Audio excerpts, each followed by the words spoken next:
Bonjour à tous, ravi de vous retrouver pour ce nouveau rendez-vous des courtiers Le Mag. La dernière fois qu'on était ensemble, c'était le jour de la Saint-Valentin, c'était le 14 février. Aujourd'hui, on se retrouve dans une journée très ensoleillée, très chaude et aussi chaude que notre sommaire est chargé. Le sommaire de cette émission, je vous le donne tout de suite. Après les actualités du courtage qui nous seront présentées par Georges Delataille, nous retrouverons Christophe Aubourg, le directeur général de Planète CSCA, pour parler notamment formation, notamment d'un nouvel executive master pour dirigeantes d'entreprises de courtage.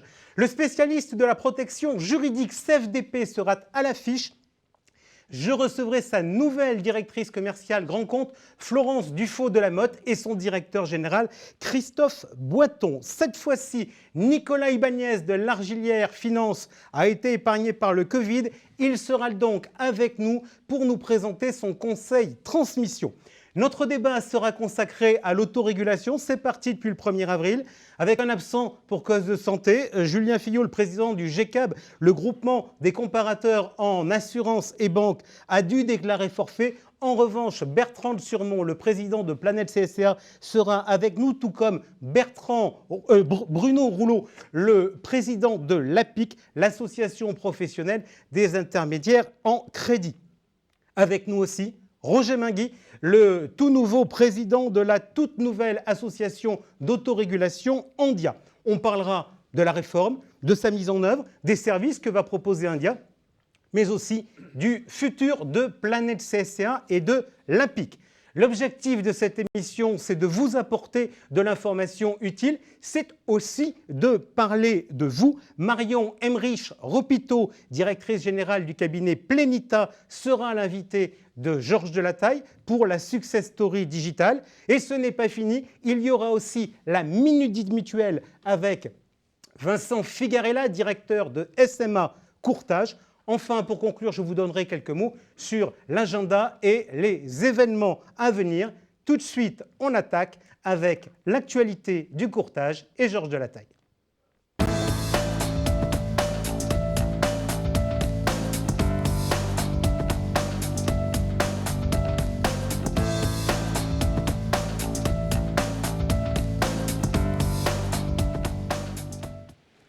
Commençons par l'actualité d'avril. Le 1er avril, ce fut non seulement le lancement d'Andia, l'association d'autorégulation fondée par Planète CSCA, le GCAB et l'APIC.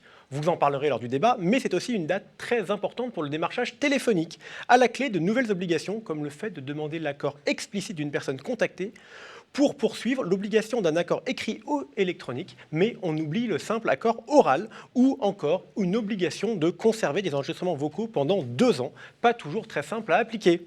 Toujours en avril, le lancement de nouveaux modules de formation de Planète CSCA RH pour mieux accompagner les courtiers et leurs collaborateurs dans leur obligation de formation continue d'un minimum de 15 heures par an. La Planète CSCA RH a mis à disposition une plateforme 100% digitale qui s'étoffe. Elle est bientôt ouverte à tous avec des tarifs préférentiels pour les adhérents de Planète CSCA. Le printemps, c'est aussi la nouvelle vague de Réflexe Courtier. Réflexe Courtier, qu'est-ce que c'est? C'est la campagne de publicité de Planète CSCA pour mettre en avant le monde des courtiers. Vous connaissez tous l'opticien, le boulanger ou encore le pharmacien. Mais peut-être avez-vous raté la nouveauté, la mise en place d'un annuaire gratuit permettant à l'internaute, en quelques clics, de trouver un courtier dans son département. Si, en tant que courtier, vous n'êtes pas encore inscrit, c'est le moment de le faire, c'est le moment d'y penser et en plus, c'est gratuit. Toujours dans le pratique, la campagne de collecte 2022 d'EDI Conformité est ouverte. On rappelle le principe, il suffit de se connecter sur EDI Courtage, de compléter et de publier ces formulaires. L'information est ensuite redispatchée automatiquement à l'ensemble des porteurs de risques avec lesquels vous travaillez. Bref, c'est de la paperasse en moins et de la simplicité. Attention, il y a une date limite, c'est le 17 juin. Inutile d'espérer un appel le lendemain. Reprenons ensuite un peu de hauteur avec certains rapports. Un premier, le Conseil économique, social et environnemental vient d'adopter son avis climat, cyber, pandémie, le modèle assurantiel mis au défi des risques systémiques dans un environnement conduisant à un accroissement des vulnérabilités, notamment d'ordre sanitaire, climatique et cyber. Le CESE prend la mesure de la montée de ces risques et entend fournir des éléments de réponse concrets. Il formule des préconisations destinées à parvenir à un changement d'approche profond dans les politiques publiques et les techniques assurantielles. À noter que les équipes de Planète CSCA ont été auditionnées pour ce rapport et, de son côté, France Assureur a sorti un livre blanc « Bâtir une économie de la donnée innovante et protectrice en faveur des Français ». Après le CESE, le CCSF, donc le comité consultatif du secteur financier, qui a publié un avis très important sur l'harmonisation de la résiliation infra-annuelle pour les contrats d'assurance individuels et pour les assurances professionnelles. Son engagement, à partir de juillet 2023, dans un peu plus d'un an, un engagement qui n'est pas contraignant, une extension du délai de rétractation de 14 à 30 jours pour l'assurance affinitaire et une résiliation à tout moment après la première année pour les souscriptions de contrats d'assurance individuels ou collectifs à adhésion individuelle. Je vous disais, ce n'est pas contraignant, mais cependant, toutes les anciennes préconisations du CCSF ont été suivies d'une loi. On verra si c'est pareil. Dernier sujet important, l'assurance emprunteur, la loi Lemoine, qui rentre en application à partir du 1er juillet. À côté de cette date-là, à tout moment, l'assuré pourra changer d'assurance emprunteur. C'était le dernier verrou protégeant les banques. Ça devrait donc être un très bon moyen pour les courtiers de partir à la conquête. Pour finir, un peu de people, avec premièrement des élections chez Planète CSCA, vous le savez tous, et nous avons pu lire dans News Assurance Pro que le président actuel, Bertrand de Surmont, était candidat à sa réélection. Par ailleurs, il y a aussi au BIPAR, donc la Fédération européenne des intermédiaires d'assurance, le président, Dominique Sise, qui était l'ancien président de CSCA, qui devrait être renouvelé en juin prochain. De son côté, Christophe Aubourg, le directeur général de Planète CSCA, a été confirmé comme administrateur du CEDAP, le réseau des dirigeants d'associations professionnelles. Christophe Aubourg, directeur général de Planète CSCA, qui est avec nous. Christophe, on va parler formation. Je voudrais déjà vous faire réagir. On entend beaucoup de secteurs d'activité qui nous disent qu'ils ont des problèmes d'emploi, des problèmes de recrutement. Quid de l'attractivité pour le monde du courtage ? Oui, c'est une très bonne question, Jean-François. Bonsoir à tous les deux. C'est vrai que c'est un sujet que Planète CSCA a pris à bras-le-corps et a publié, il y a maintenant 2 ans, un livre blanc sur l'attractivité du courtage d'assurance. Et parce qu'effectivement, on faisait le constat qu'on avait du mal à recruter sur certains postes, d'autres étaient véritablement en tension. Donc on a essayé de comprendre en fait quelles en étaient les raisons et puis surtout de trouver des solutions à cela. Ok, alors justement, je disais tout à l'heure aux internautes qui nous écoutent que la dernière fois qu'on s'était vu, c'était pour cette émission, c'était le 14 février. En fait, on s'est vu entre-temps, puisqu'il y a eu le tour des régions. À l'occasion de ce tour des régions, on a notamment regardé les propositions qui avaient été faites par Intermédius sur différents créneaux. On n'a pas parlé de formation, ça veut dire qu'il n'y a pas de propositions ou on les a juste mis de côté? Bon, il y a eu un certain nombre de propositions en fait, dans ce livre blanc sur l'attractivité. Et précisément, l'une d'entre elles était de créer un diplôme spécifique pour les dirigeants de cabinets de courtage d'assurance. Donc c'est véritablement le point de départ de notre réflexion qui nous a conduit pendant ces 2 ans à travailler sur le contenu de cette formation, à choisir le partenaire avec lequel nous souhaitions la monter. Et puis maintenant, voilà, nous sommes, comme diraient les Anglais, dans le money time, et c'est maintenant le recrutement des apprenants et bientôt le lancement de cette première promotion. Alors, cette formation, donc pourquoi vous nous avez dit qu'il y avait un besoin? Derrière vous, je vois l'université Dauphine PSL. Elle va démarrer donc avec cet acteur. Pourquoi le choix de cet acteur? Le choix est extrêmement simple. L'université de Paris-Dauphine est vraiment l'université de référence en fait, pour toutes les formations en management et en gestion. Elle a par ailleurs déjà une culture de l'assurance, puisqu'il y a un certain nombre de formations, un Master 2 en droit des assurances, notamment l'IAP de Dauphine, qui est extrêmement connu. Et puis surtout cette formation d'excellence qui est le CHEA, le Centre des hautes études en assurance, qui également forme les dirigeants en formation continue à toutes les problématiques de l'assurance. Donc il nous a semblé assez naturel de faire appel à cet acteur pour créer cet executive master dirigeant de cabinet de courtage d'assurance au sein de l'université de Paris-Dauphine. Alors, si on continue sur le pratique, on aime bien faire du pratique dans cette émission, est-ce que vous pouvez nous détailler un peu le contenu de cette formation ? Alors le contenu, il va finalement reprendre l'ensemble des problématiques auxquelles sont confrontés aujourd'hui les dirigeants de cabinets d'assurance, que ce soit des problématiques du courtier 2.0, des problématiques de management, des problématiques évidemment réglementaires. Et donc tout ça va s'étaler sur une 40aine de jours pour cette formation, ce qui représente environ 300 heures, plus ou moins 300 heures de formation. J'imagine que ces 40 jours, ils ne sont pas à la suite. Sur combien de temps ça se répartit? C'est du présentiel, du distanciel? Alors, c'est une formation effectivement assez longue, hein, qui dure près de 18 mois. Donc, ça va s'échelonner effectivement avec des séminaires en présentiel. Il y aura probablement un peu de distanciel également. Et puis, on l'espère, selon l'évolution de l'évolution sanitaire, pardon. Et puis, il y a également des voyages d'études qui sont prévus pour aller au contact du marché de l'assurance. Et question très pratique, combien ça coûte et est-ce que je peux me faire aider par mon OPCO pour le financer? Alors, c'est une formation qui coûte environ 14 000 €. Voilà, on paye aussi l'excellence. Et on vient de trouver un accord en fait avec l'OPCO Atlas on a négocié avec eux une enveloppe qui permettra de prendre en charge une dizaine en fait, d'étudiants pour cette première promotion en totalité. Donc le coût sera 0 pour eux. Alors il y a quand même plusieurs conditions. La première, c'est d'être dans un cabinet de courtage et de vouloir accéder plus tard à un poste de dirigeant et donc de faire cette formation. Et puis après, il y a toutes les formalités derrière administratives à compléter, bien sûr. Ce que vous nous dites là, c'est pour la prise en charge pour l'OPCO, parce que est-ce que c'est une formation qui est réservée aux gens qui sont salariés de cabinets de courtage et qui veulent progresser, ou est-ce que finalement, je peux me dire en faisant notre job, mais finalement le courtage, ça me paraît être une activité où on m'est utile parce qu'on rend service aux clients et c'est un job que je n'avais pas fait et que je pourrais être amené à faire en ayant un peu l'esprit entrepreneur. Il y a effectivement plusieurs cibles. On l'évoquait tout à l'heure, certains métiers sont en tension. Donc l'objectif, c'est de permettre à des professionnels qui sont par exemple dans le secteur de la banque ou que sais-je, en tout cas des secteurs qui sont un peu proches des nôtres, de se former en fait à ce métier de dirigeant de cabinet de courtage et donc d'accéder ensuite avec ce qu'on appelle une capacité de niveau 1, donc qui permet d'exercer en fait la profession. Mais c'est aussi permettre soit à des salariés de cabinets de courtage qui voudraient s'associer dans un autre cabinet ou accéder à des fonctions de direction générale, eh bien de se former au métier.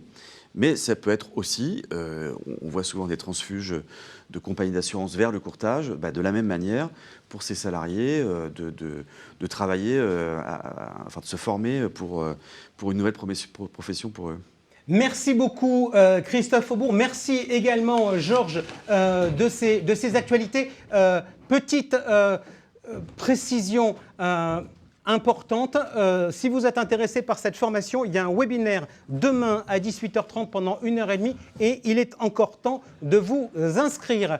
Tout de suite, on passe à l'affiche avec les équipes de CFDP.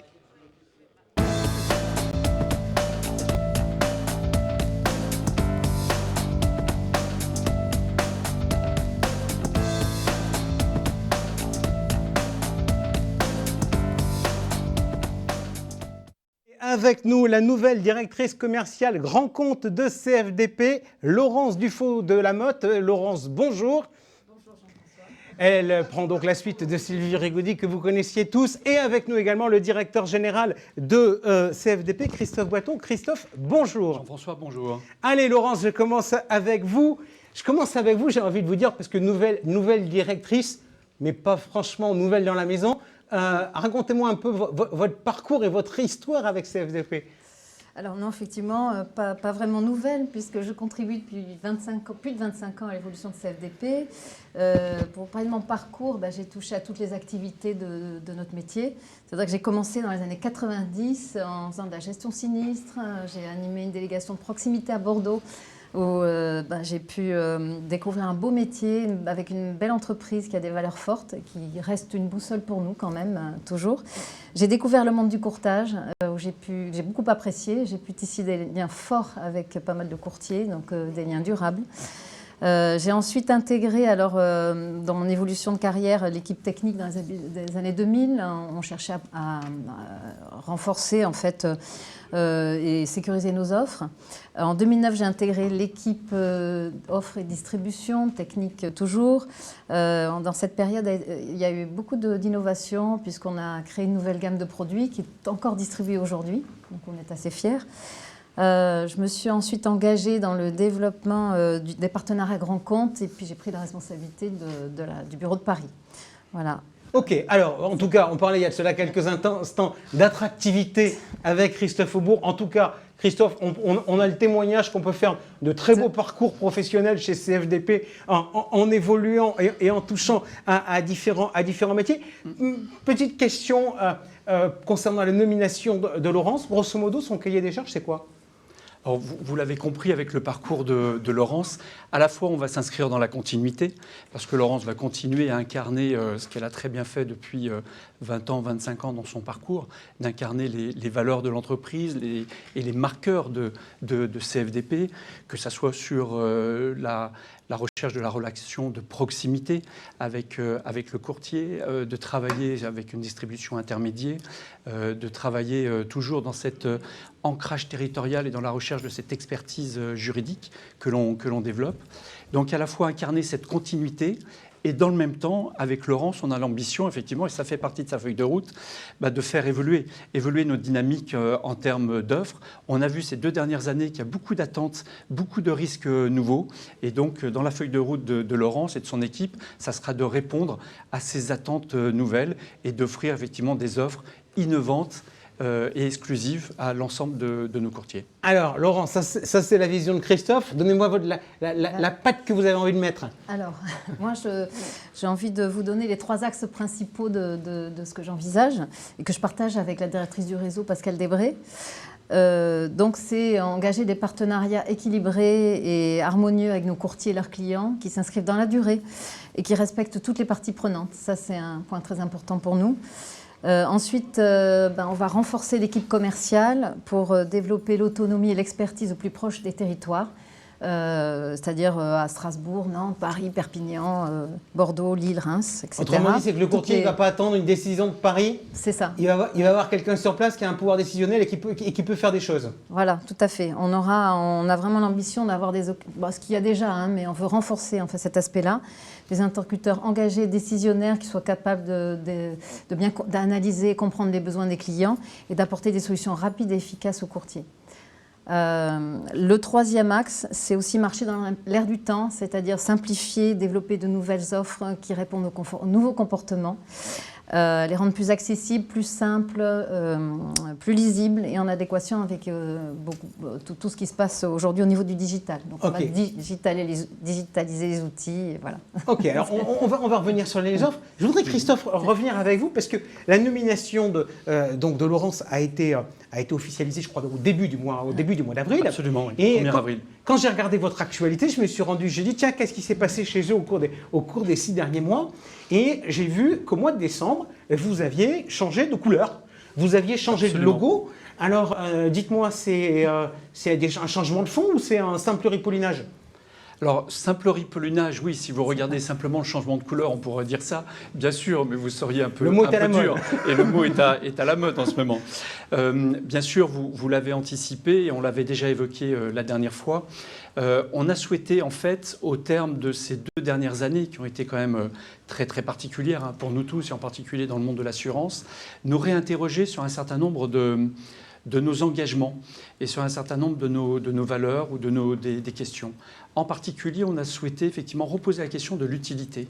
Je crois qu'aujourd'hui, c'est quelque chose qui est incontournable, de se reposer la question de l'utilité dans le monde de l'assurance et dans le monde de la protection juridique en particulier. Et donc, l'utilité sur la protection juridique, ça a été amené effectivement à redéfinir ce qui fait notre singularité, ce qui porte notre engagement au quotidien pour les courtiers, pour les assurés. Et à partir de là, effectivement, beaucoup d'entreprises ont retravaillé sur leur raison d'être. Donc on ne voulait pas simplement faire comme les autres, mais on a senti fondamentalement le besoin de réaffirmer la raison d'être, nos raisons d'agir, les valeurs et les 4 dimensions de notre métier et de le traduire au travers d'un nouveau logo et d'une nouvelle signature. Allez, question toute simple. Votre raison d'être, c'est quoi? Parce que je connais plein de boîtes qui font des raisons d'être tellement compliquées que les dirigeants n'arrivent pas à vous les citer. Donc, est-ce que la vôtre, elle est simple ou pas? C'est une question piège, ce n'était pas prévu. Notre raison d'être, c'est clair. S'engager pour une société apaisée, c'est notre raison d'être. Transformer les conflits en accords durables, c'est notre raison d'agir. Donc ça, c'est 2 marqueurs très très forts. Alors pourquoi? Parce que c'est au cœur de notre métier d'assureur de protection juridique, de résoudre les litiges qui nous sont confiés, bien évidemment, de les résoudre à l'amiable. On fait ça déjà depuis longtemps. Juste, j'aime bien les chiffres. Combien de pourcentage de conflits vous résolvez à l'amiable? Aujourd'hui, on est sur une tendance, on est entre 75 à 80% des litiges qui nous sont déclarés qui sont résolus à l'amiable. Donc c'est un taux qui est un peu plus supérieur à ce qu'on constate dans la profession et qui est le résultat, là encore une fois, d'une démarche, de la formation, de l'engagement de nos équipes. Et la dimension nouvelle, s'engager pour une société apaisée, c'est surtout ce marqueur-là nouveau qu'on a souhaité traduire dans nos nouvelles couleurs, parce qu'on a senti qu'il ne suffisait pas de trouver une solution amiable, mais il fallait participer effectivement quelque part à retrouver modestement un peu de concorde. Et on voit bien que les litiges se fondent sur des situations conflictuelles de plus en plus tendues et qu'il faut apporter une réponse technique, certes, mais il faut aussi apporter une réponse qui permette d'apaiser les parties. D'accord, que certains se disent pas « je me suis fait avoir », etc. Absolument. Mais que finalement l'accord soit approuvé par tout le monde. Laurence, je reviens vers vous. Vous m'aviez dit qu'il y avait des nouvelles offres, qu'il y avait des réflexions, etc. Qu'est-ce qui a bougé en termes d'offres? Comment on peut, vous évoquez comment on peut faire des offres plus simples, etc. Qu'est-ce que vous avez aujourd'hui dans les cartons pour moi? Alors, on a sorti courant 2021 un produit qui s'appelle Jurilibre TPE, qui est destiné aux petites entreprises et qui est un contrat tout sauf, donc très lisible, et qui en plus comprend des services associés de prévention, donc qui sont vraiment ce que décrivait Christophe dans l'idée d'apaiser, en fait, de donner de l'information juridique, avec aussi même de l'assistance psychologique, de l'information financière, enfin vraiment tout ce qui concourt à sécuriser l'activité d'une petite entreprise, puisqu'il y a un besoin de prévention très important.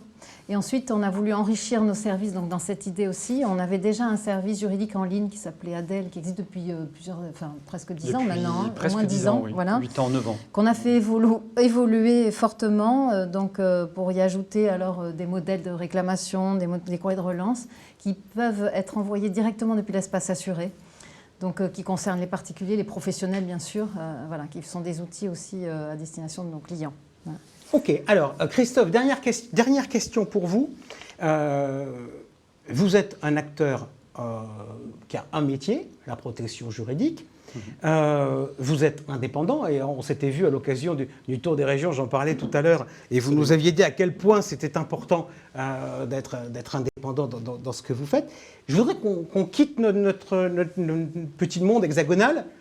Vous êtes un acteur français ou vous êtes un acteur qui s'ouvre sur l'international ? Alors aujourd'hui, on est essentiellement un acteur français, mais on est déjà ouvert à l'international.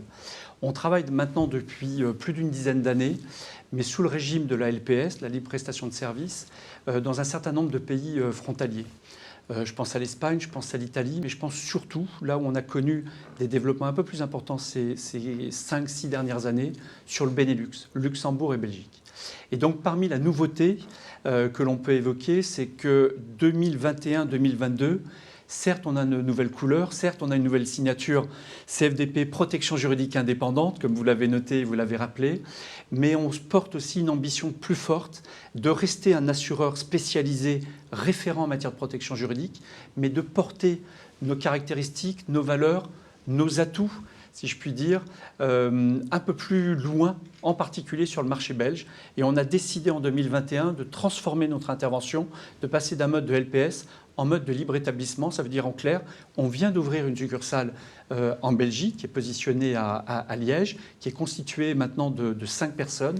Et on porte de belles ambitions pour la Belgique, pour pouvoir porter aussi les couleurs et les valeurs de CFDP sur le marché de la protection juridique en Belgique. Et question toute simple, est-ce qu'en Belgique et à l'international, en Europe, on arrive à finalement dealer des deals amiables plutôt que d'aller au tribunal? Ça se fait aussi facilement à l'étranger qu'en France? Ça dépend beaucoup du pays et de la législation. Par exemple, en Allemagne, c'est un peu plus compliqué.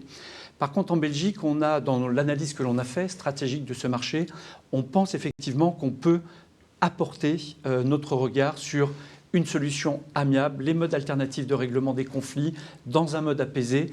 Et dans les contacts que l'on a avec un certain nombre d'acteurs et de courtiers belges et d'intermédiaires belges, on a plutôt des retours très très positifs et très encourageants aujourd'hui. Merci beaucoup à tous les deux d'avoir été avec nous aujourd'hui. Tout de suite, on retrouve dans sa bibliothèque Nicolas Ibanez de l'Argilière Finance pour parler de toutes les transactions qui ont lieu actuellement sur le marché du courtage.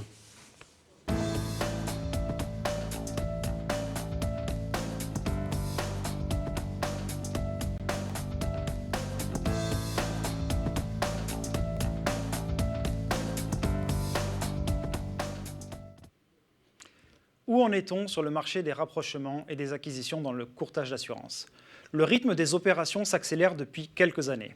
Tous les mois, la presse se fait l'écho d'opérations impliquant des acteurs de toute taille. Cette tendance devrait rester durable dans les années à venir.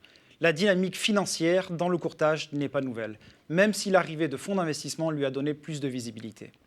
Le marché est à la hausse pour des raisons micro- et macroéconomiques, telles qu'une forte atomisation des acteurs du marché, la pyramide des âges ou encore l'augmentation constante de la réglementation. Ces éléments peuvent inciter certains chefs d'entreprise à passer la main. La crise Covid n'a pas révolutionné le marché, mais elle a probablement amplifié l'engouement pour le courtage. À titre d'exemple, le nombre de mandats actifs sur le marché du courtage a plus que doublé entre 2020 et 2021 pour l'Argilière Finance. 3 facteurs principaux expliquent cet attrait: la résilience, la récurrence et la croissance. Les crises mettent en lumière les activités les plus récurrentes, ce qu'a démontré le courtage pendant ces 2 dernières années. Nous observons un phénomène de flight to quality, la recherche d'actifs de qualité qui entraîne les valorisations importantes que nous connaissons actuellement. Nous sommes clairement confrontés à un marché acheteur et qui va le rester. Les prix ne sont donc pas orientés à la baisse. Même si les valorisations ne sont pas forcément à la hausse en 2021, les niveaux constatés restent sur un plateau élevé. Contrairement à la crise de 2009, les capacités financières sont au rendez-vous et les liquidités prêtes à être investies.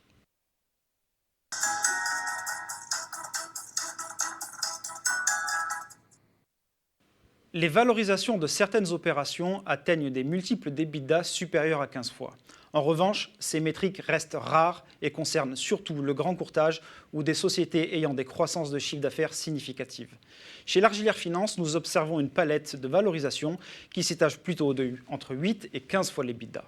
Ce qui explique que le multiple soit de 15 plutôt que de 8 tient à plusieurs éléments. La taille, qui peut entraîner le paiement d'un premium correspondant à la profondeur du fonds de commerce de l'entreprise, la croissance, les perspectives en termes d'activité et la ventilation du chiffre d'affaires. Un portefeuille diversifié sera moins risqué. Les portefeuilles en assurance de personnes demeurent les plus recherchés, car ils bénéficient d'une grande récurrence. Viennent ensuite les courtiers affinitaires, en dehors des activités très affectées par la crise sanitaire comme l'événementiel ou le tourisme. Enfin, courtiers grossistes et courtiers spécialisés continuent à présenter un fort intérêt pour les fonds d'investissement, par exemple.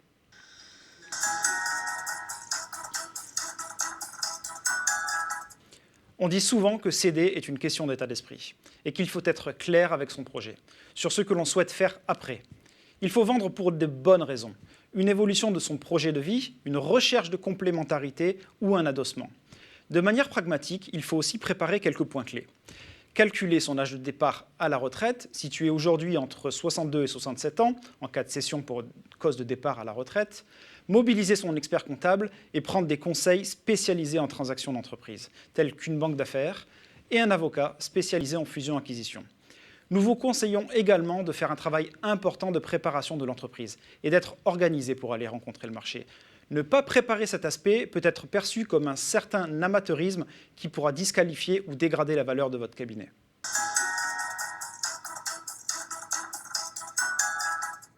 Si chaque situation est différente, la question du timing est la même pour tous. Une transmission s'anticipe, se prépare. Le banquier d'affaires et les autres conseils de la société doivent se coordonner afin de mettre en place les meilleures conditions du deal. Il faut également savoir qu'une transmission, c'est du temps long. Il faut compter 6 à 12 mois pour finaliser une transmission.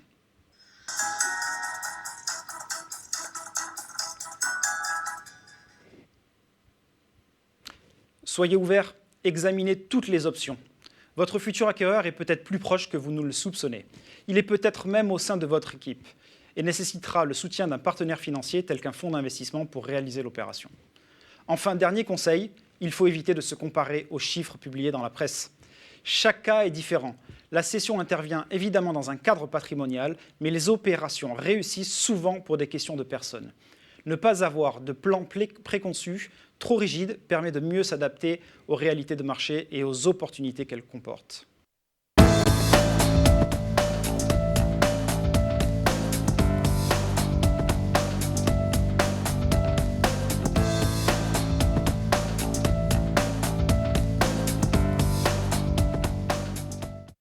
Allez, l'autorégulation, Georges nous le disait il y a de cela quelques instants, c'est parti depuis le 1er avril. Pour en parler avec nous, 3 invités, 2 responsables d'associations qui sont avec nous. Bertrand de Surmont, le président de Planète CSCA. Bertrand, bonjour. Bonjour Jean-François, bonjour à tous.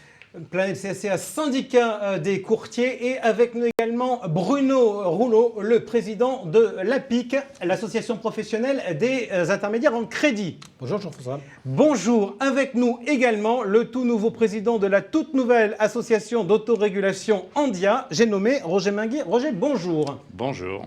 Allez, on attaque tout de suite. On va essayer de comprendre ce qui se passe, de voir ce qu'il faut faire, ne pas faire pour être dans les clous et que tout se passe bien. On attaque tout de suite, donc je le disais, depuis le 1er avril, c'est parti. La dernière fois, Bruno et Bertrand, qu'on s'était vus, c'était en janvier de l'année passée. On était à l'époque dans la phase du lobbying. Là maintenant, on est dans la phase de la réalité depuis le 1er avril. Quelles sont les réactions de vos adhérents à la mise en place de cette réforme? Bruno, vous êtes en train de me regarder, donc je commence avec vous. J'aurais tort. En ce qui concerne les intermédiaires en opération de banque, c'est plutôt une réaction encore surprenante. C'est-à-dire qu'on est dans l'attente de voir ce que ça va donner. Il y a beau y avoir beaucoup d'informations qui est distribuée. Les gens, tant qu'ils ne sont pas concernés directement par ce qui va se passer, sont dans cette position-là. Donc je suis en permanence en train de prêcher la pédagogie de façon à leur permettre de comprendre et la portée de la loi et puis son application pratique, et notamment avec India. Donc voilà. Ok. Bertrand de Surmont, position du côté de Planète CSCA. Moi, de ce que je peux entendre, c'est le millefeuille réglementaire s'épaissit, les coûts de la réglementation continuent à s'abattre sur le courtage. Tout ça pourquoi? Voilà. Donc, en résumé, c'est... Voilà, il faut, comme disait Bruno, il va falloir qu'on explique, il va falloir qu'on continue à expliquer, parce que ça fait maintenant un moment qu'on le fait. Voilà, encore une fois, on ne va pas revenir sur le passé. Je pense qu'il y avait d'autres moyens d'arriver à ce même résultat. Bon, ça n'a pas été le choix du législateur, ni de la DG Trésor. Voilà, il faut y aller, on y est, et il faut dérouler maintenant. Et on va en parler parce que les échéances approchent et je ne suis pas certain que l'ensemble des intermédiaires concernés par cette réglementation soient tout à fait au clair dans ce qu'ils doivent faire. Ok, alors justement, effectivement, votre réponse par rapport à ce que disait Bruno, j'avais tendance à dire, mais le coup est parti. Ben oui, on y est déjà depuis le 1er avril, donc il va peut-être falloir se mettre à niveau. On va aborder tout de suite dans les questions qui fâchent le sujet des coûts. Avec vous, Roger Mingui, président donc président d'Andia. Andia qui a donc bâti son offre, qui a postulé, qui a été agréé par la CPR. Et donc, on peut adhérer à Andia, ça a un coût. Question, comment la grille tarifaire a été fixée? Assez simplement, puisque nous avons un double agrément, à la fois pour l'assurance, mais aussi pour le crédit, enfin pour les opérations de banque et services de paiement, mais je dirais crédit maintenant, pour simplifier. Donc, si vous êtes mono-activité, ça coûte un peu moins cher. Si vous êtes multi-activité, ça coûte un peu plus cher. Donc, juste premier critère, c'est celui-ci. L'activité. Donc, ça veut dire que si je fais qu'une activité bancaire, ça va coûter la même chose que si je fais qu'une activité assurantielle. Exactement. Et si en revanche, je fais les deux activités, ça va me coûter un peu plus cher. 1,5 fois plus cher. Ok. Donc, voilà. Et le deuxième critère... Vous êtes en train de me dire que, grosso modo, vous m'avez fait 50% de réduction sur une double adhésion. Non, j'ai augmenté de 50% le prix de base. Donc, voilà, je ne fais pas de réduction. Je préfère le dire tout de suite, Jean-François, je ne fais pas de réduction. Le deuxième critère, c'est les salariés. Et donc, pour avoir une notion des salariés, souvent, c'est le chiffre d'affaires. Et donc, nous avons choisi de prendre comme deuxième critère de calcul de la cotisation le chiffre d'affaires du courtier ou du mandataire qui rejoint l'association. Alors ça nous amène à des questions très pratiques. Bruno Rouleau, je viens vers vous parce que moi je suis courtier, mais je rétrocède des choses à des mandataires, etc. Donc les règles qui sont retenues sur le chiffre d'affaires, Alors c'est une donnée qui est assez courante dans le domaine de l'assurance, qui est un peu plus disséminée dans le domaine des opérations de banque, mais sur lequel on s'est tous et toutes calés, c'est-à-dire que c'est le chiffre d'affaires net de rétrocession au mandataire, de façon à éviter une double comptabilisation du chiffre d'affaires et donc de doper, entre guillemets, les barèmes de cotisation et les différentes grilles de cotisation. Donc on déduit, alors je dis bien rétrocession des mandataires, pas de l'indicateur d'affaires ou ce qui rejoint exclusivement l'activité commerciale. D'accord. Ça peut être un intermédiaire au sens courtier, qui travaille par exemple avec un courtier grossiste. Alors pour les grossistes, effectivement, Bertrand peut-être précisera, mais effectivement, entre guillemets, c'est un intermédiaire dans la distribution. Voilà, c'est ça. Ok, donc on est bien d'accord si je comprends bien le modèle. Oui. Je suis courtier, donc j'adhère. On calcule ma cotisation sur mon chiffre d'affaires net des rétros que je fais, par exemple, au mandataire Que vous déclarez. avec qui je travaille. Et les mandataires avec qui je travaille doivent eux-mêmes adhérer à l'association d'autorégulation. Est-ce que toutes vos populations, Bruno, je vais commencer avec vous sur la population du crédit, est-ce que toutes les populations qui sont à la PIC sont concernées par l'autorégulation ou est-ce que certaines ne sont pas concernées? Alors, on a quelques exceptions à ça qui sont non concernés parce qu'ils sont mandataires d'opérations de banque, notamment dans le domaine principalement de l'activité de regroupement de crédit. Mais sinon, sur le crédit immobilier, la quasi-totalité est concernée par cette activité et cette réforme. Bertrand de Surmont, même question pour vous, pour les adhérents de Planète CSR? 100%. 100% sont concernés. 100% des courtiers sont concernés. Ok. Est-ce que, Bertrand, est-ce que la cotisation Andia vous paraît compétitive ou pas par rapport à ce qui peut se faire? Parce qu'il y a de la concurrence. Alors, oui, non, mais c'est intéressant d'aborder ce point-là parce que nous-mêmes, à un moment, on s'est fait peur. Mais on a regardé, on a benchmarké, on a regardé comment étaient fabriqués les tarifs des associations, des autres associations, j'allais dire associations concurrentes, mais oui. Et en fait, bon, tout ça n'est pas fabriqué de la même manière. Certaines associations tarifient ou basent leur coût d'adhésion sur le personnel, le nombre de collaborateurs. D'autres incluent, comme on le fait, des prestations type la médiation qui ne coûtent donc rien en tant que telle à nos adhérents. D'autres font payer de manière isolée la médiation. Donc c'est assez divers. Comme vous êtes en train de me dire qu'il y a du all inclusive et du... Nous, alors ça c'est sûr que nous on est all inclusive. Voilà, ça c'est sûr. Quand on affiche les barèmes, quand on dit pour un cabinet de moins de 100 000, 150 000, c'est 99 €, c'est 99 €, punto. D'accord, voilà. Je ne recevrai pas une facture intermédiaire en me disant tiens, il y a ça en plus. Roger Mingui, question justement, puisqu'on est en train de regarder les tarifs, vous m'avez dit qu'on regardait s'il y avait une seule activité ou s'il y en avait deux, on regardait le chiffre d'affaires. On raisonne en quoi? En société? Si j'ai plusieurs sociétés dans un groupe, ça fonctionne comment ça? Alors, le groupe, c'est une notion qui est très claire. Hein. C'est un groupe, ça veut dire qu'on a le contrôle sur les filiales du groupe. D'accord, c'est 51%. C'est pas un groupement d'intérêts économiques, par exemple. Hein. C'est plus de 50% et contrôle des sociétés qui appartiennent au groupe. Et dans ce cas de figure, il y a un tarif groupe qui permet notamment d'avoir là pour le coup un discount, hein, parce que évidemment sinon ça ferait beaucoup, notamment au-dessus de 25 millions de chiffre d'affaires. Et il y a évidemment quelques courtiers qui font plus de 25 millions de chiffre d'affaires. Question pratique. Vous avez été 3 à monter Andia. Il y a eu Planète CSCA, il y avait la PIC, il y avait le GCAB. Je disais tout à l'heure que Julien Fillot regrette de ne pas pouvoir être avec nous, mais il est au fond de son lit. En pratique, est-ce que Andia, puisque c'est vous le représentant d'Andia, est-ce que Andia, c'est une association qui est ouverte à tous les acteurs qui sont susceptibles, il doit y en avoir environ 40 000, je dirais, si on prend la banque et si on prend l'assurance, qui vont avoir l'obligation d'adhérer à une structure d'autorégulation, ou est-ce que c'est un entre-vous, entre fondateurs, entre associations fondatrices? C'est à moi que vous posez la question? Oui. Non, parce que d'habitude, il regarde, mais il pose la question à quelqu'un d'autre, donc je fais attention. Non, ce n'est pas une association entre soi. C'est évidemment une association qui a 3 membres fondateurs. Sinon, elle n'aurait pas pu voir le jour. Parce que, encore une fois, je l'ai déjà dit, c'est une association loi 1901, mais malgré tout, ça reste une boîte. Donc il faut la créer, il faut lui donner des statuts, un règlement intérieur. Il faut avoir un système d'information qui soit robuste. Alors, ce n'est pas toujours facile de créer from scratch, un système d'information. Il faut qu'il soit aussi secure, c'est-à-dire bien isoler toutes les parties sensibles. Donc oui, il faut des moyens humains, mais moyens financiers. Et donc, c'est grâce à ces moyens financiers que nous avons pu construire et démarrer l'association. Une fois que cela est fait, l'association, elle doit pouvoir vivre seule.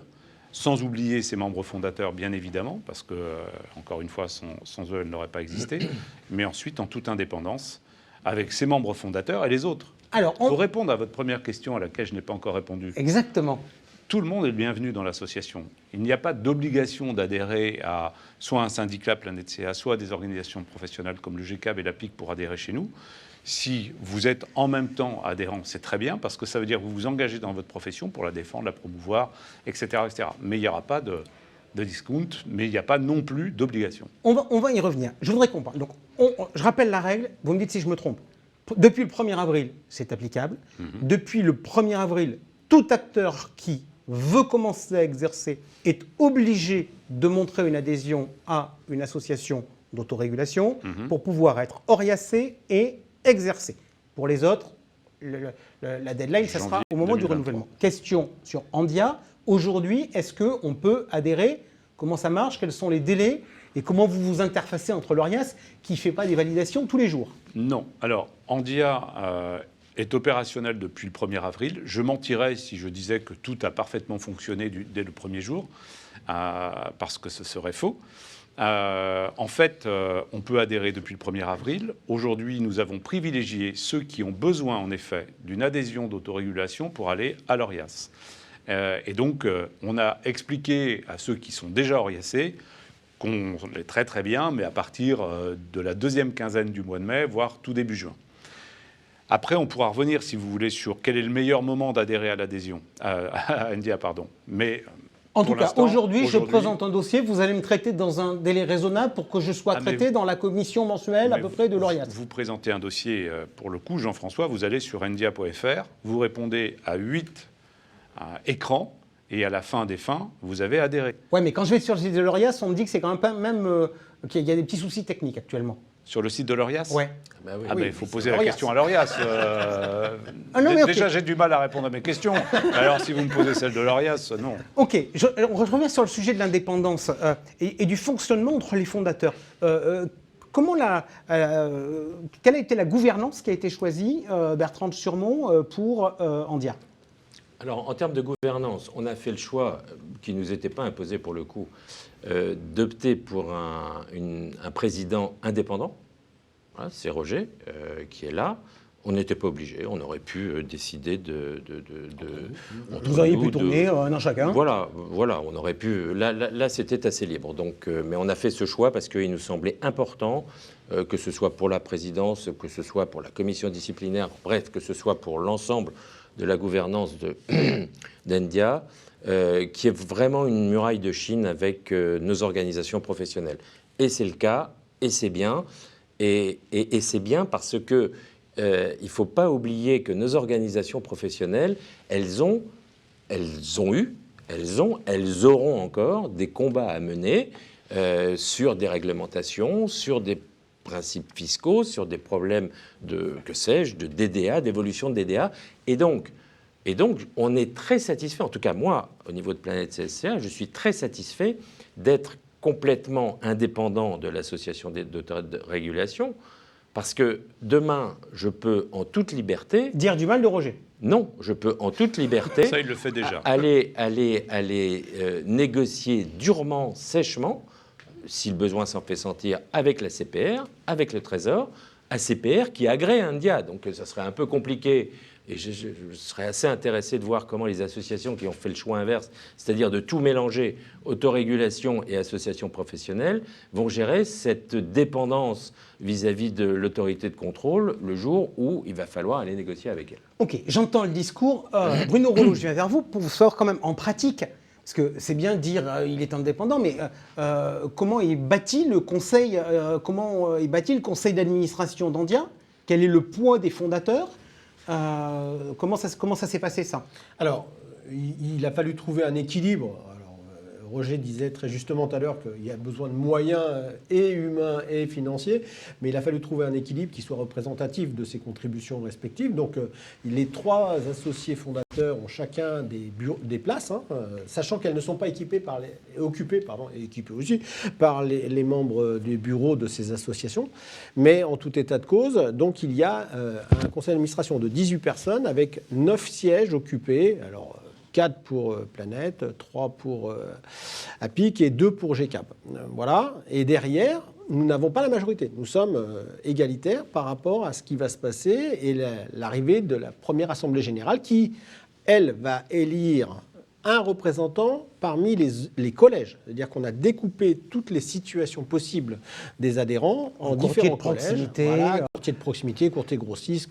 Et même dans les proximités, on a même fait une distinction entre les plus de 20 et les moins de 20. Les mandataires, les courtiers en opération de banque, les mandataires d'intermédiaires en opération de banque, etc. Et les comparateurs. Donc, voilà. Donc, en conseil d'administration, de 18, on en connaît 9 aujourd'hui, et il y en aura 9 qui seront élus, qui représenteront... Courant 2023. Non, pas du tout. Il y en a 18, vous en connaissez 9, plus moi, ça fait 10. D'accord.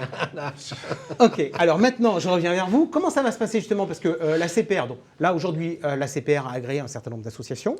A dit toutes. Oui, effectivement, parce que tous ceux qui ont présenté un dossier ont été validés. A dit dans 2 ans, on verra, parce qu'il y a des règles de représentativité. 10%. On verra quoi dans 2 ans, à votre avis?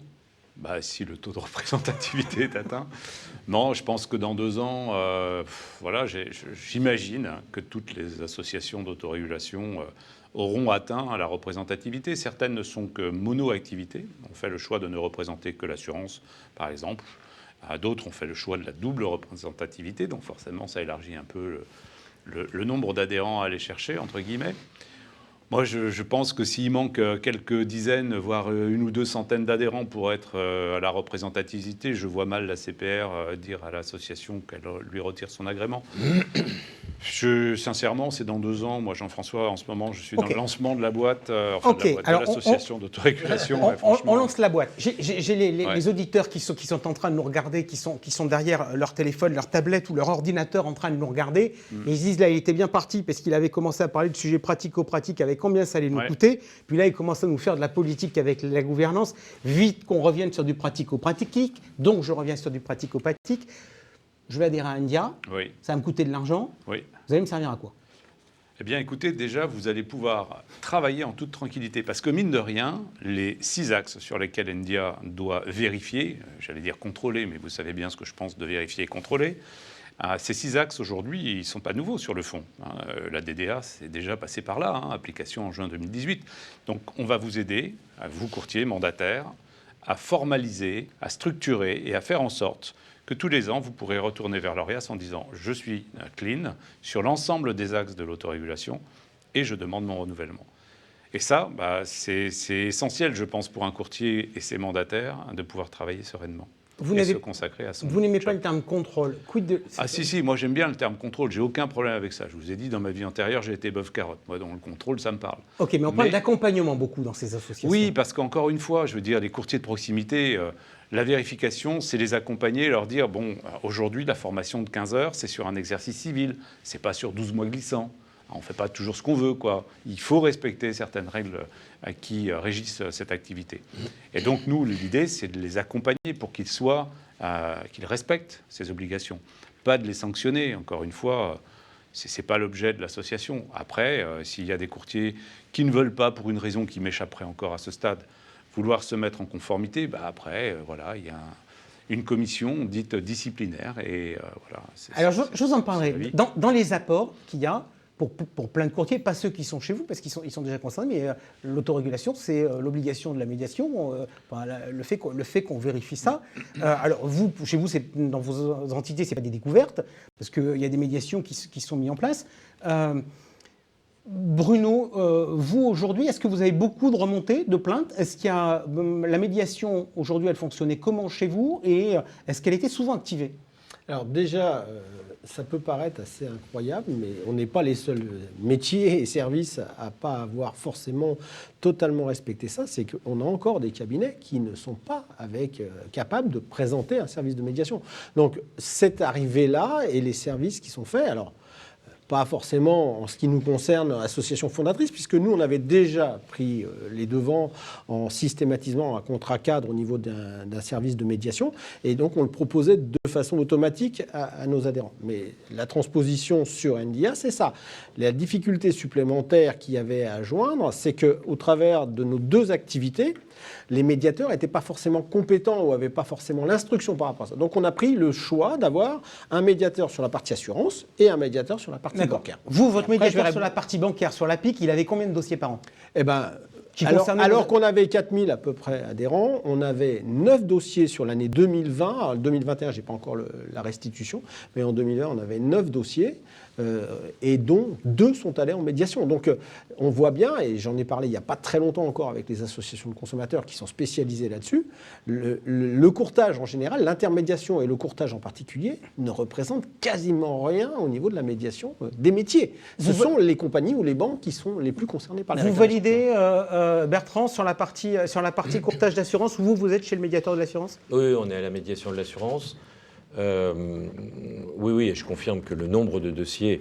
Alors, moi, je n'ai pas les chiffres des médiations issues des adhérents de Planète CSCA. Parce qu'il y a des courtiers qui adhèrent directement à la médiation, donc ça dépasse ce cadre-là. Mais il y a moins de 200 dossiers par an de médiation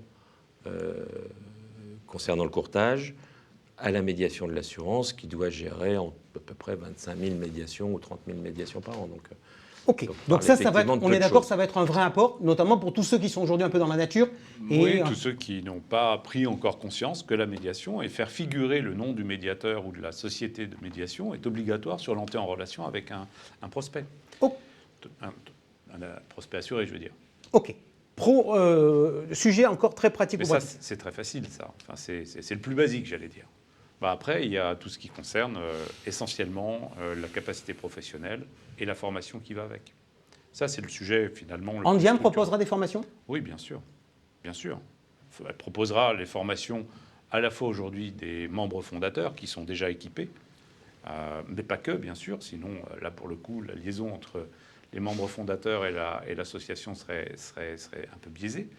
Mais toutes les formations qui aujourd'hui ont pignon sur rue, entre guillemets, mais qui surtout sont qualifiées, qualifiantes et qui sont reconnues par ceux qui les suivent, bien sûr, pourront faire l'objet d'une mise en avant d'une certaine façon.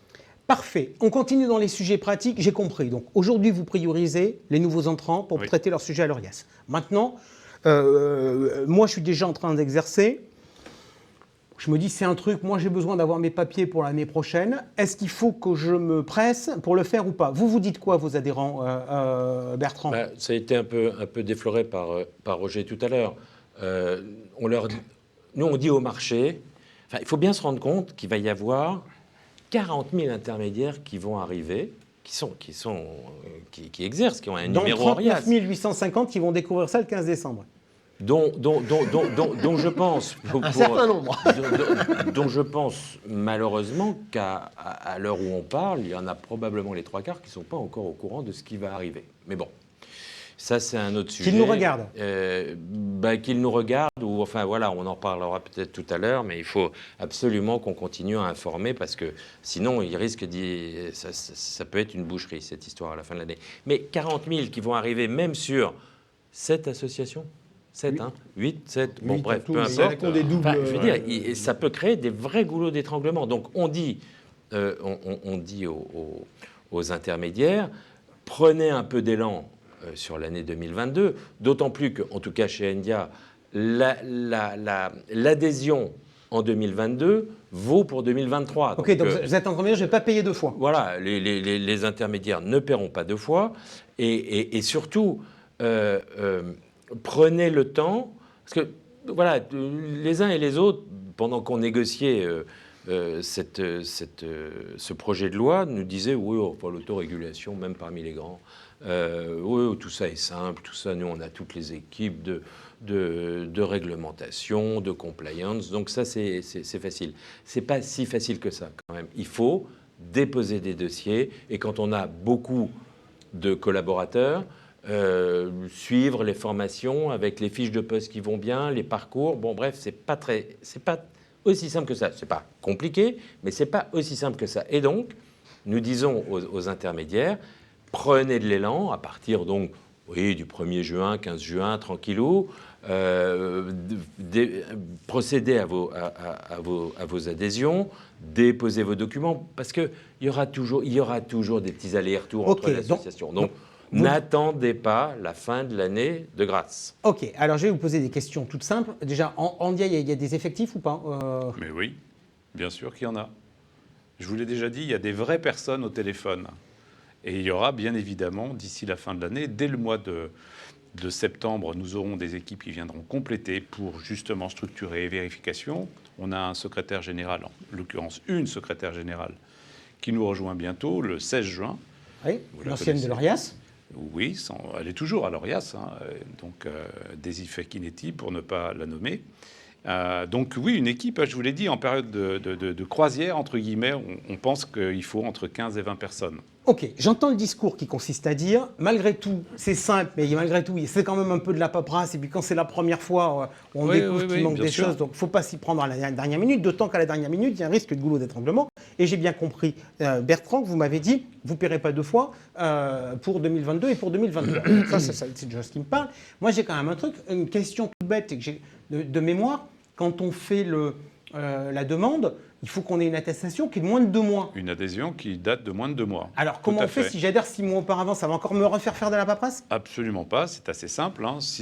Aujourd'hui, l'adhésion n'est pas obligatoire pour ceux qui sont déjà oriacés. Donc, ceux qui prennent de l'avance, bien, tout simplement, vont constituer le bon dossier qui sera complet. Et puis, on appuiera sur le bouton. Alors, s'ils veulent une attestation d'adhésion tout de suite, ils l'auront. Et on pourra renouveler l'attestation d'adhésion en novembre ou tout début novembre pour qu'ils puissent retourner vers l'Orias. D'accord. Donc, si je le fais tôt, je gagne en sérénité. Puis, je vous file éventuellement un peu de boulot supplémentaire en vous demandant une attestation en plus. Oui, mais ça, c'est appuyer sur un bouton, ça peut se faire. Je vous ai dit, Endia, c'est pour travailler sereinement et tranquillement, pour se consacrer à son job. Ok, question très rapide, parce que l'heure tourne sur le pouvoir de sanction. Vous m'avez dit conseil disciplinaire. Qui peut l'activer ? Écoutez, c'est le superviseur de l'activité de vérification, donc établit un plan de contrôle tous les ans. Un vérificateur qui a du mal à faire entendre raison à un courtier qui ne veut pas se mettre en règle pour une raison qui lui appartiendrait, après toutes les étapes qui permettent d'accompagner, peut demander ou faire ressortir un besoin de réunion de la commission disciplinaire parce qu'il n'arrive pas à faire entendre raison à un courtier, par exemple. Ok. Je rappelle, pardon, j'interviens, je rappelle pour nos amis qui nous écoutent que la loi précise que 1/5 des intermédiaires devront être vérifiés chaque année. Donc ça veut dire qu'on est vérifié tous les 5 ans. On est vérifié tous les 5 ans, c'est pas une hypothèse, c'est une certitude, donc voilà. Il faut s'y préparer. Si tant est que la CPR ne nous demande pas des vérifications sur des axes à un moment donné, par exemple. Voilà, c'est du domaine du possible aussi, ça. Ok, dernière question quand même sur ce sujet de la sanction ou du conseil de discipline. Est-ce que je peux avoir un administrateur qui peut être éventuellement l'un de mes concurrents qui accède à mon dossier individuel? Non, d'abord, la commission disciplinaire, elle est pilotée par Jean-François Lemoux. Je ne le présenterai pas aussi bien que Bertrand, mais c'est un homme dont on n'a pas à douter de la probité de son parcours, y compris à la CPR. Donc franchement, de ce point de vue, je pense qu'il n'y a pas de doute. Et ensuite, il y a 2 assesseurs, l'un pour le monde de l'assurance, l'autre pour le monde du courtage. Non, franchement, je crois que là-dessus, il n'y a pas trop de sujets. Ok. Et puis on a un devoir de retrait. Si jamais l'un des 2 assesseurs se trouvait, ça peut arriver, être sur un créneau concurrentiel avec le dossier déféré, il y a un droit de retrait avec des substituts. Le conflit d'intérêts est quelque chose qui est toujours présent dans la construction de l'association, y compris les zones de confidentialité. C'est vraiment essentiel. Je pense que moi, je serais adhérent. Je ne voudrais pas que mes compétiteurs puissent avoir accès à mes données sensibles. C'est évident. Ok, parfait. Donc je résume. Adhésion pour les nouveaux, ça fonctionne. Le pipe fonctionne plutôt bien. Il peut y avoir quelques petits sujets. Je crois, oui. Mais ça fonctionne plutôt bien. Les autres, on leur demande de faire assez vite pour essayer d'avoir un dossier propre. Pas de problème dans la dernière ligne droite parce que tout le monde pressent qu'il pourrait y avoir des sujets dans la dernière ligne droite vu le nombre de cabinets qu'il va falloir traiter lorsqu'ils auront découvert la loi. Dernière question. J'ai bien compris le sujet de l'autorégulation du côté indien. À tous les deux, et je ne vous ai pas mis tout à fait par hasard sur la même table et dans le même caméra, parce que vous êtes tous les deux responsables de structures qui êtes financées par des adhérents. Et quelque part, il y a une partie de la matière qui pince au niveau de l'autorégulation. Comment vous voyez votre avenir et comment vous envisagez de faire évoluer vos structures? Bruno, on commence sur l'APIC. Aujourd'hui, qu'est-ce que ça va changer l'autorégulation dans votre mode de fonctionnement et dans l'offre que vous allez pouvoir faire à vos adhérents? Alors déjà, le marché des intermédiaires en opération de banque n'est pas un marché qui est habitué à se syndiquer. Et même si aujourd'hui l'APIC représente en volume un montant important, puisqu'on représente à peu près 70% des crédits immobiliers intermédiés par le monde du courtage, il n'empêche que le nombre d'adhérents est encore assez limité. Ce qui veut dire que cette obligation va aussi ramener dans l'environnement, par une obligation légale, va obliger les gens à se positionner sur un environnement associatif. Et là, ils vont toucher du doigt vraiment la réalité qui a été très bien exprimée par Roger tout à l'heure, c'est-à-dire la différence qu'il y a entre une association d'autorégulation qui doit se porter essentiellement sur la conformité, sur l'accompagnement réglementaire, et toutes les activités qui sont déployées par les associations ou les syndicats professionnels qui, eux, vont aller sur la notion de lobbying, sur la notion de projection, sur la notion de statistique, sur la notion d'évolution de l'écosystème de nos métiers.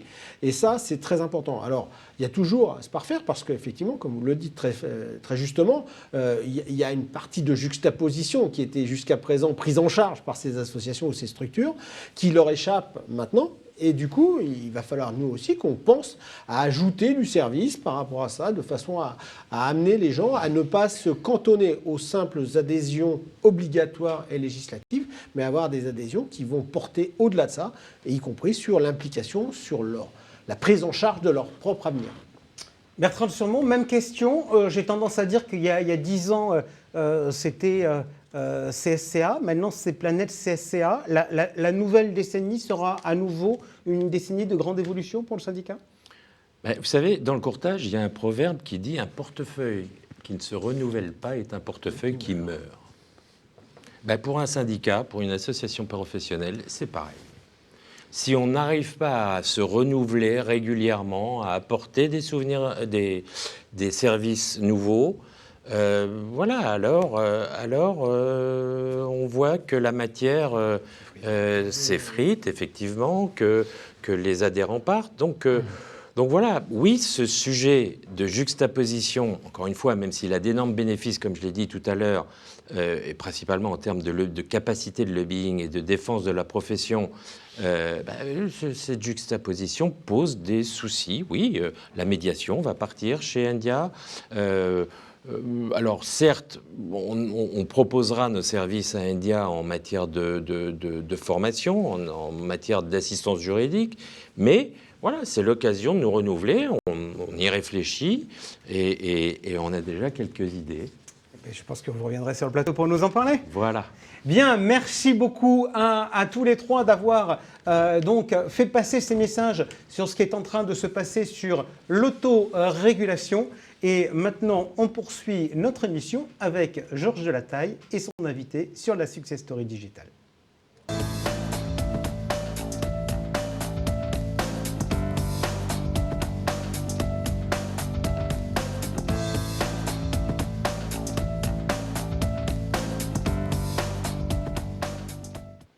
La Success Story Digital, en partenariat avec ActuSite, l'agence digitale des courtiers.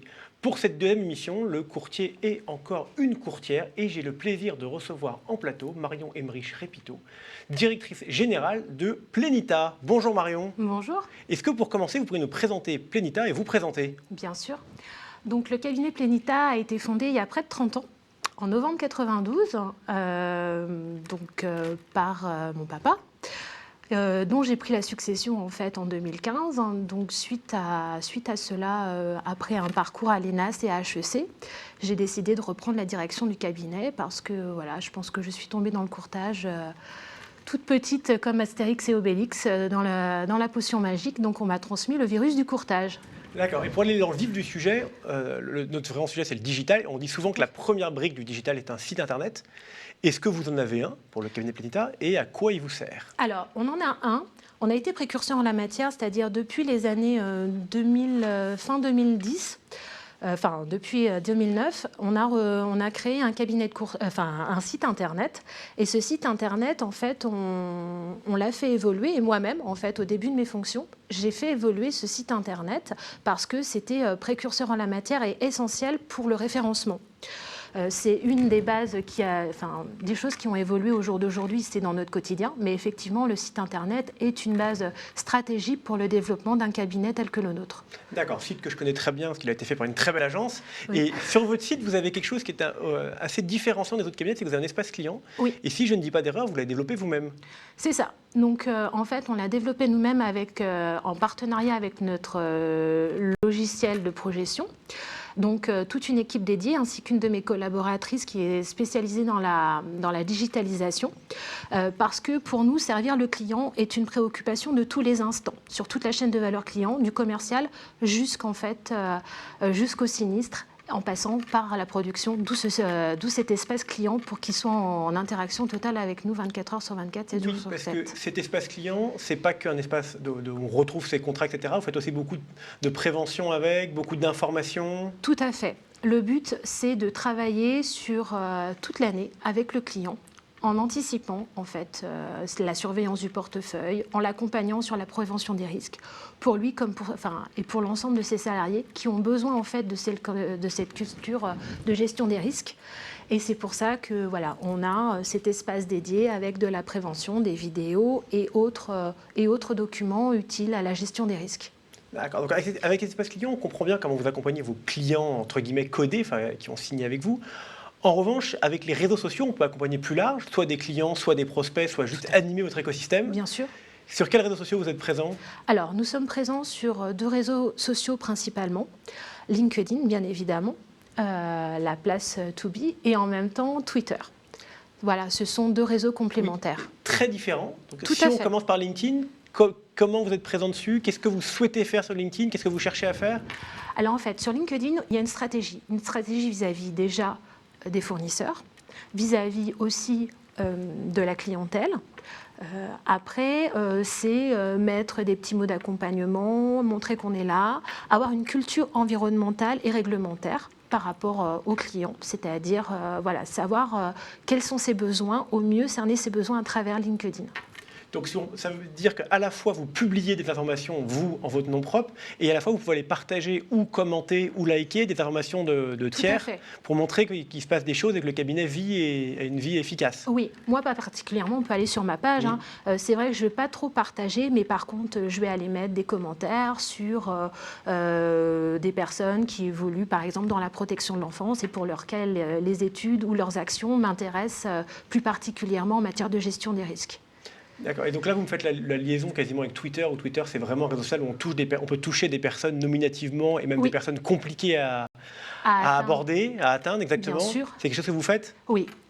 Vous avez quelques exemples éventuellement pour nous montrer un peu ce que ça veut dire ? Oui, c'est-à-dire que des personnes haut placées dans certaines institutions assurantielles ou autres avec lesquelles on aime bien travailler. Après, ça peut être aussi certains décisionnaires dans des institutions plus politiques.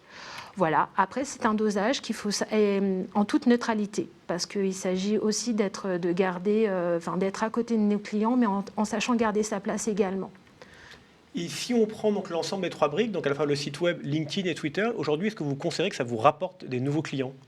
Oui, parce qu'on est sur une stratégie multicanale. Et ça, on en a déjà, on a échangé ensemble, c'est ce qui prime aujourd'hui pour être efficace vis-à-vis de notre clientèle. Donc ce que vous dites, c'est que si on fait que l'un des 3, c'est semi-efficace. Si on fait plusieurs canaux et qu'on additionne, entre guillemets, les petites rivières, là, ça fait une belle rivière qui fonctionne bien. Oui, il y a un ROI, un retour sur investissement, qui est considérable avec cette action multicanale, en fait, de ces 3 vecteurs de communication. Et donc vous parlez de ROI, donc il y a un investissement qui, à mon avis, est un investissement temps, a priori. Oui, tout Combien de temps ça vous prend ? Alors, il faut compter 1 à 2 heures par jour. 5 jours par semaine ? Voire presque 7 jours sur 7. D'accord, donc c'est quand même un temps non négligeable. Parce qu'il faut être présent avec ses clients, avec ses prospects. Il y a une évolution constante, ça bouge constamment sur les réseaux sociaux. Vous prêchez un convaincu. Voilà. Donc il faut être au cœur de l'action. D'accord, Marion Emerich-Repito, merci beaucoup pour cette information. J'espère que ça va donner envie à vos confrères, à vos consoeurs d'aller sur le digital, d'utiliser le digital, parce que je ne peux que prêcher pour ma paroisse. C'est vraiment dire que c'est quelque chose qui est utile, qui fonctionne, sur lequel il y a plein de choses à faire. Énormément, toujours. Merci beaucoup et à très bientôt. Merci, au revoir.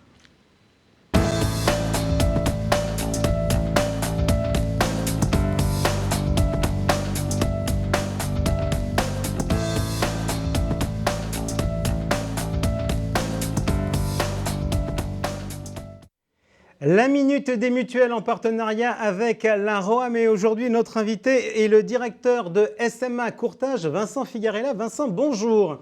Bonjour Jean-François. Alors je vous amènerai, on parlait il y a de cela quelques instants avec Georges de Digital. Je vais vous amener sur le sujet du cyber, mais pas tout de suite. Par quoi j'aurais envie de commencer? Tiens, je vais commencer par le baromètre Golder.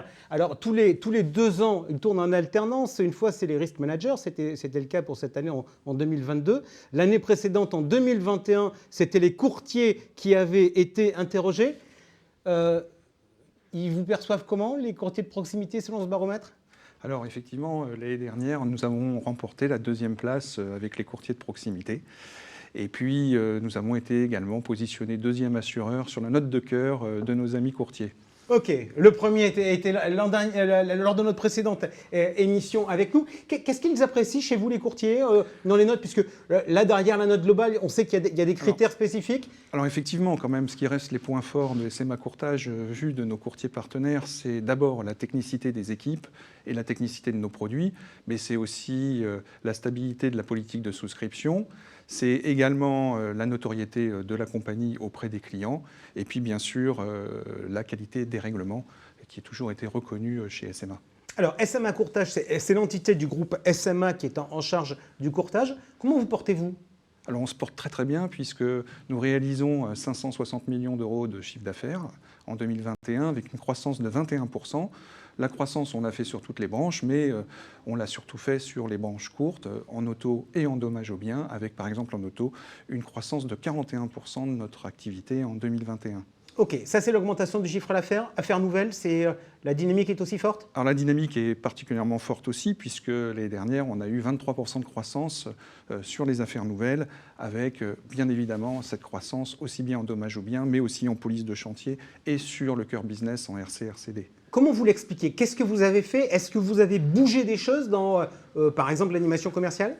Alors, oui, un petit peu, puisque sinon nous n'aurions pas fait cette croissance, mais c'est surtout pendant toutes ces années Covid, beaucoup de compagnies se sont concentrées sur le maintien de la clientèle en portefeuille et les accompagnements qu'il fallait faire auprès des courtiers pour stabiliser les portefeuilles. Bien, en complément de ces actions, nous avons mené un plan d'action commerciale pour, aider nos courtiers, nos quelques courtiers partenaires à réaliser les moindres affaires qui se présentaient au guichet. Donc les inspecteurs commerciaux ont été fortement mobilisés en qualité de facilitateurs. On a mis en place des comités de suivi de façon à suivre chaque saisine et pouvoir réagir très rapidement et pour pouvoir saisir des belles opportunités. Ok, donc grosso modo, une dynamique qui a consisté à animer un certain nombre de courtiers partenaires pour leur mettre du dynamique et qui est de la dynamique et qui a donné des résultats. Naturellement, on a le souvenir SMA BTP, donc on pense à tout ce qui est assurance autour de la construction. Aujourd'hui, c'est un secteur majeur pour vous, mais vous avez une dynamique également sur d'autres lignes. Alors bien sûr, puisque, comme je vous le disais tout à l'heure, aujourd'hui, le développement que l'on fait sur nos branches courtes et sur le secteur hors bâtiment représente maintenant plus d'1 tiers de notre chiffre d'affaires. Donc on est sorti du bâtiment, même si effectivement, il y a quand même 2 tiers aujourd'hui de notre business est réalisé encore dans le secteur du BTP. Donc les courtiers aujourd'hui viennent nous voir d'abord pour faire du bâtiment, faire de la construction, mais ils découvrent aussi chez nous qu'on peut les accompagner sur l'ensemble des offres. Alors vous nous avez dit tout à l'heure que l'une des caractéristiques dans le baromètre Golder, c'était qu'on appréciait la qualité technique. On va aborder, puisque Georges parlait tout à l'heure des digitales, j'aimerais vous entendre sur le sujet du cyber. Alors effectivement, pour une société comme la nôtre, qui avons dans l'ADN d'être des assureurs très techniques, il était évident que sur ce marché difficile et délicat qu'était le cyber et qui nécessite beaucoup de technique dans l'approche du risque, mais aussi dans la maîtrise, bien qu'on soit présent. Donc aujourd'hui, SMA a lancé depuis maintenant plus d'un an une offre cyber. Et nous, sur le courtage, on commence à la développer et on commence à enregistrer déjà de beaux résultats. Et pas, bien évidemment, pour accompagner les entreprises du bâtiment, mais aujourd'hui, on réalise des affaires en dehors de ce secteur-là. Alors justement, là-dessus, je voudrais quand même qu'on regarde un peu la nature de votre offre, parce que vous êtes un peu à contre-courant. Vous avez bien conscience qu'aujourd'hui, il n'y a pas grand monde qui a envie d'aller dans le cyber en se disant c'est un foyer de perte technique. On va au contraire rajouter des clauses pour avoir des exclusions, etc. Vous, votre offre, elle repose sur quoi? Alors d'abord, c'est jamais la philosophie du groupe SMA. Quand on accompagne les risques, on les accompagne, j'allais dire, dans leur globalité. Et donc, la stratégie qu'on pousse aujourd'hui en cyber, c'est d'apporter une offre avec, bien sûr, en première ligne, avec des capitaux raisonnables, mais qui sont totaux en termes de portée de la garantie. On va de la fraude jusqu'à la cyberextorsion et bien évidemment l'ensemble du préjudice économique subi par l'entreprise. Puisque j'ai la chance de vous avoir avec nous, je voudrais quand même qu'on parle un peu du secteur du BTP, parce que c'est quand même le secteur d'origine de SMA. On en a beaucoup parlé sur le sujet de la décennale et des acteurs étrangers qui intervenaient en France sur l'ALPS. Je ne suis pas sûr que tous les problèmes soient résolus, mais on va laisser ça de côté si vous voulez bien pour aujourd'hui.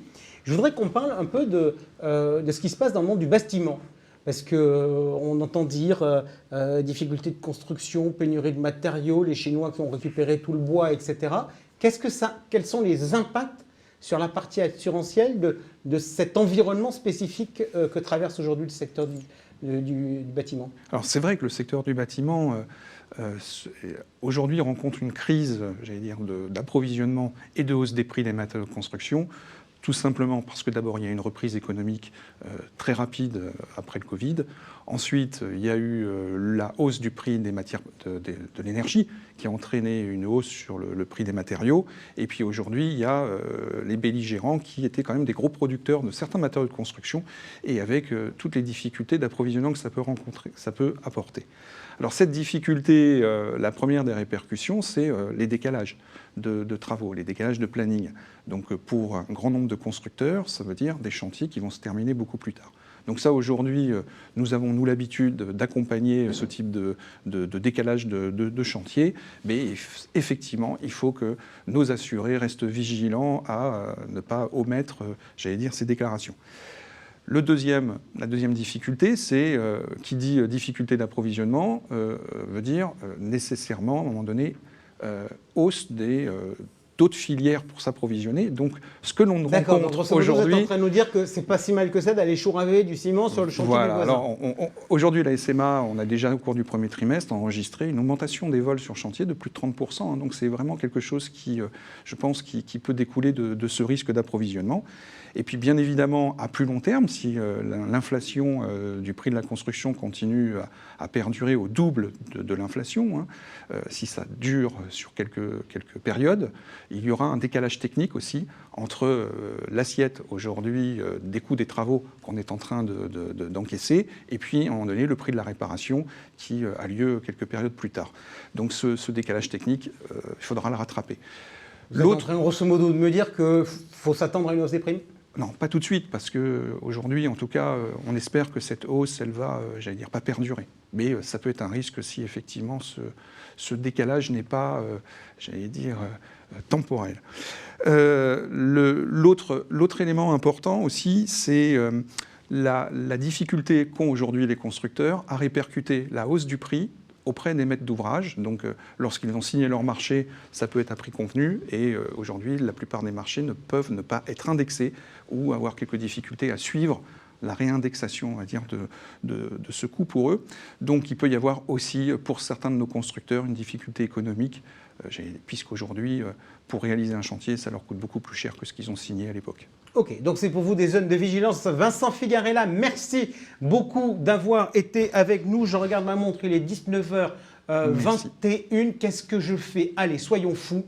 On va déborder un tout petit peu. Mais avant que je vous propose l'agenda pour les 3 mois à venir avant notre prochaine émission, je vous propose de retrouver Nicolas Ibanez de l'Argilière Finance. Tout à l'heure, il nous disait que la tendance était effectivement à avoir un marché des rapprochements, marché des acquisitions des cabinets de courtage qui était relativement importante, mais il se pose quand même une question. C'est la question des valorisations. Alors, Nicolas, qu'en est-il ?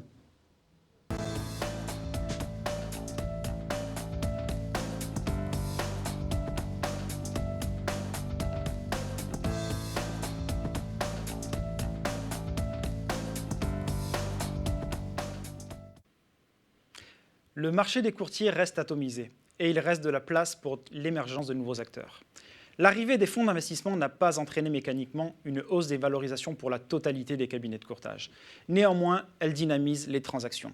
Les fonds investissent dans le secteur à tous les niveaux de maturité des acteurs, à la fois dans les startups avec une orientation très tech, les insurtech, et à l'autre extrémité de la chaîne sur le grand courtage ou des courtiers de quelques millions d'euros de chiffre d'affaires qui auraient des projets de croissance affirmés. Contrairement à une cession à un industriel qui cherchera in fine à acquérir 100% du capital, envisager une opération avec un fonds d'investissement permet d'élargir la palette des opérations possibles. Par exemple, réaliser une partie de son patrimoine professionnel tout en restant présent dans l'entreprise dans le cadre d'une opération de LBO. Ou lever des fonds pour avoir les moyens de réaliser les opérations de croissance externe ou interne pour faire grandir sa structure.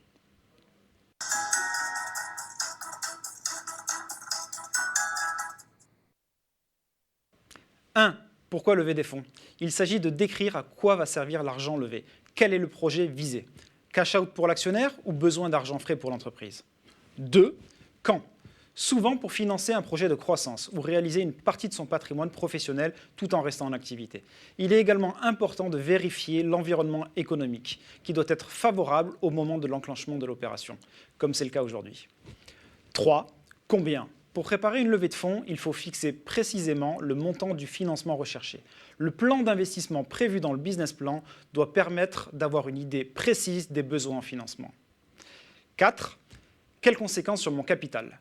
Le dirigeant doit avoir conscience des conséquences de cette opération sur la dilution de la gouvernance et de son capital. Est-ce que l'investisseur qui rentre au capital de sa société s'impliquera dans la gouvernance de la société ou pas? Est-il à la recherche d'une création rapide de valeur pour réaliser une plus-value à court terme? Quelles seront les contraintes en matière de liquidité de l'actionnaire entrant?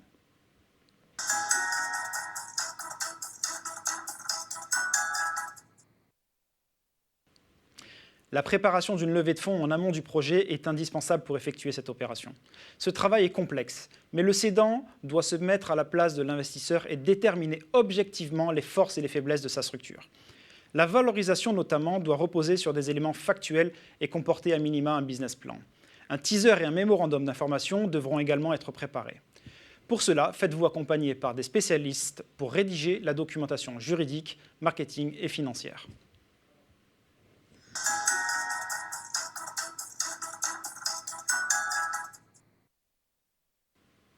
L'identification des investisseurs nécessite précision et discrétion. La confidentialité est de mise pour ne pas créer de tensions avec vos collaborateurs et vos clients. N'hésitez pas à vous faire accompagner sur ce point. Le rôle d'un banquier d'affaires est particulièrement de sélectionner les meilleurs partenaires potentiels et de les contacter en votre nom.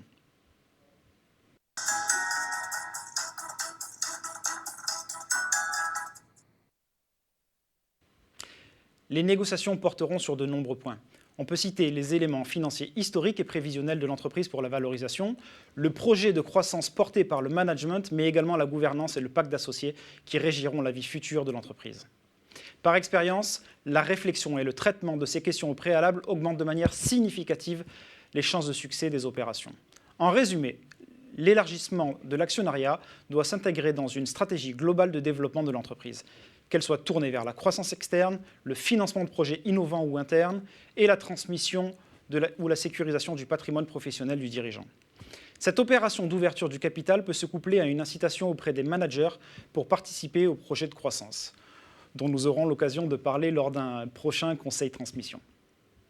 Effectivement, on en parlera lors d'un prochain conseil de transmission. Nicolas, merci pour ces précisions. L'heure est venue de nous quitter dans quelques instants, mais avant, l'agenda qui est marqué par finalement le grand retour des événements en physique avec, allez, je vous donne pêle-mêle. Donc, le 13 mai, ça sera dans la région Grand Est, les journées du courtage Grand Est. Ce sera aux Citadines Eurométropole de Strasbourg. Quelques jours plus tard, nous serons le 17 mai. Cette fois-ci, nous serons en région Rhône-Alpes-Auvergne avec le mâchon de la souscription à l'hôtel Marriott de la Cité internationale à Lyon. 31 mai maintenant, nous revenons dans la région Île-de-France avec les afterworks d'été. Ce sera au Salon Hoche à Paris. Le 21 juin, nous retournerons dans la région Rhône-Alpes-Auvergne avec les rendez-vous du courtage au Centre des Congrès de Lyon. Quelques jours plus tard, élément important pour Planète CSCA, ce sera le 27 juin avec l'Assemblée Générale de Planète CSCA et lors de cette Assemblée Générale, il y aura l'élection du nouveau président de Planète CSCA. Enfin, on conclut avec le 30 juin, la soirée de l'assurance. Ce sera la fête au Mama Beach de Marseille. Voilà, merci à vous tous d'avoir été des nôtres pendant environ 1h30. On a été ravis de passer cette émission ensemble. On espère qu'elle vous a été utile. Et on se retrouvera au mois de septembre pour un prochain rendez-vous des courtiers, le MAG. Salut, ciao, bon été.